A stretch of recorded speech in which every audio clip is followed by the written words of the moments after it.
ওর বাপ ছিল কম্বল চোর আর ও হচ্ছে বোট চোর, বুঝছেন? এক কথায় বলি আমার অবশ্যই ও যদি বোট চোর না হয় ওটা কয়বার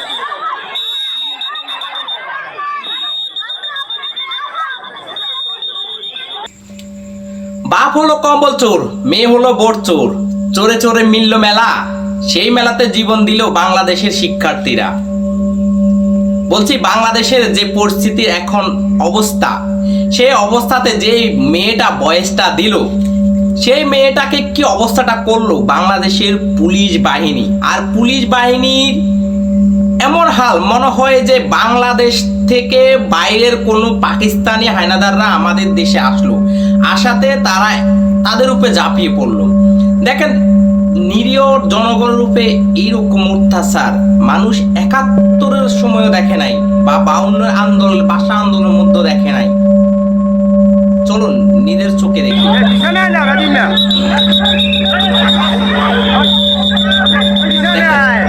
এরা কি পুলিশ? আমার তো মনে হয় এগুলা বাংলাদেশের ছাত্রলীগের দল। দেখেন একজন পুলিশ হয়ে কিভাবে মারতেছে মেয়েটাকে। এরা পুলিশ হতে পারে না, কারণ বাংলাদেশের পুলিশ এগুলা না। কারণ বাংলাদেশের জনগণ কথা বলবে, তাদের মুখ আছে, তাদের বুদ্ধি আছে, তাদের স্মরণ শক্তি বলতে সবই আছে। আপনি বেশিরভাগই সরকার, আপনি চান যে সারা জীবন আপনি বাংলাদেশের টাইপ করবেন, যেমন ফেরাউন করতে চাইছিল, পারে নাই, আপনিও পারবেন না। এই যে মানুষের উপরে নির্যাতন যে অত্যাচারগুলো করতেছেন, দেখেন আপনার পুলিশ বাহিনী, এগুলো পুলিশ বাহিনী। আমি পুরা জাতির কাছে আপনারা দেখেন এই পুলিশ বাহিনীগুলো, এই শিক্ষার্থীগুলো কিভাবে আদৌ কি এরা কি আসলে মানুষ?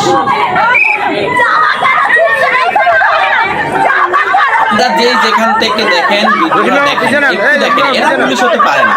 এইরকম নির্যাতন, এইরকম হয়রানি কেন করে? তারা কি ক্ষতি করলো? তারা কি দোষ করলো সরকারের? আপনারা যেখান থেকে আছেন প্রতিবাদ তোলেন। প্রতিবাদ ছাড়া এই সরকার বিলে হবে না। তার বাপ যেভাবে এই দেশ থেকে মানুষ বিতাড়িত করছে, রাজপথে আন্দোলনের মাধ্যমে তাকে এই দেশ থেকে তাড়ানো হয়েছে, পৃথিবী থেকে তাড়ানো হয়েছে। এই মহিলারও একই অবস্থা হবে, কারণ আল্লাহ ছাড় দেয় কিন্তু ছেড়ে দেয় না। একবার ছাড় দেয়, দুইবার ছাড় দেয়, তিনবার। যেরকম নমরুদে এবং ফেরাউনরে ছাড় দিছিল, কিন্তু বারবার তো ছাড় দেয়া যায় না। দেখেন কিভাবে মানুষের উপর নির্যাতন করে। এগুলা কোনো পুলিশের কাজ না।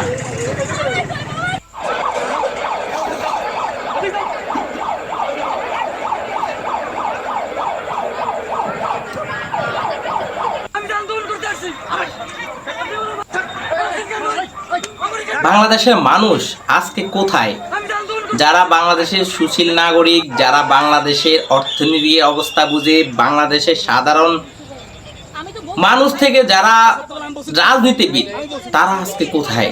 দেখেন এই মেয়েদের উপর কেন এত অত্যাচার করা হলো, এই ছেলেদের উপর কেন এত অত্যাচার করা হলো? তারা কি দোষ করলো? তারা রাজপথে তাদের অধিকারের জন্য তারা তাদের কথাগুলো বাংলাদেশ সরকারের কাছে উপস্থাপনা করলো, তাই জন্য গুলি চালাতে হবে। ৭১-এর সময় তো পাকিস্তানরা এত গুলি চালায় নাই। এই বাংলাদেশে যেই গুলি চালানো হয় পুলিশ দিয়ে, র্যাব দিয়ে, সেনাবাহিনী দিয়ে, কেন এগুলা করবেন? আপনি যদি মন চায় যে বাংলাদেশের কোনো জনগণ দরকার নাই, আপনি একলা থাকবেন, তো সবাইরে মাইরা ফেলান। আপনি থাকেন, আপনার ফ্যামিলি থাকেন, আপনার মেয়ে, আপনার বোন, আপনারাই থাকেন। কারণ আপনাদের বাপ দাদার সম্পদ, আপনাদের বাবার দেশ, আপনাদের স্বামীর দেশ, সবই তো আপনারা। তাহলে বাংলাদেশের মানুষের দরকার কি আপনাদের?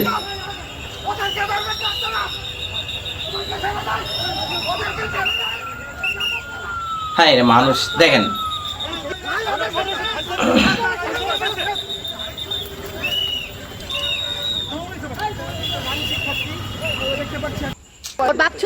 মাশাআল্লাহ, বোনটা কি একটা বয়স দিল। অবশ্যই তোমাকে সেলুট বোন। না হয় ওটা কয়বার আপনারা যে যেখান থেকে কয়জন মুখে হাত দিয়ে বলতে পারবে যে আজকে আমি শেখ হাসিনার ভোট দিছি? ওরা কেউ কিছু বললে চোখের পানি ঢেলে দিয়ে কান্না শুরু করেন। কানে কেনে আমার বাপরে মায়ের ফেলছে, আমার বাইরে মাল ফেলছি। তুই যে এত হাজার মানুষ মারলি, এত এত লোক রে তুই গুম করলি, খুন করলি, তার বিচার হবে না? হবে, ইনশাল্লাহ হবে, এই বাংলার জমিনে হবে। আজ নয় কাল। আল্লাহ কাউকে ছাড় দেয় না।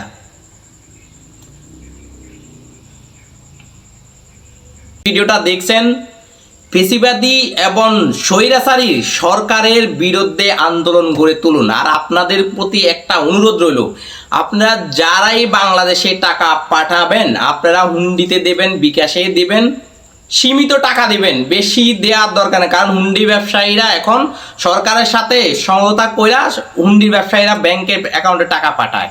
আপনারা কেউ হুন্ডিতে টাকা, শুধু আপনার ফ্যামিলির যেটুক পরিমাণ টাকা ওইটুক পরিমাণ দেবেন, এর বেশি আর দেওয়ার দরকার নাই। যারা আমার প্রবাসী ভাইরা আছেন, আপনারা এই দেশ আপনাদেরই, কারণ এই বাংলাদেশটা আপনার টাকার উপরেই চলে। আপনারা অনেক কষ্ট করেন দেশ বিদেশে, আপনাদের সালাম জানাই ভাই। মা বোন সন্তানদের ছেড়ে ভাই প্রবাসে পড়া থাকেন বছর পর বছর। আপনাদের প্রতি ভালোবাসা রইল। আল্লাহ হাফেজ, আসসালামু আলাইকুম।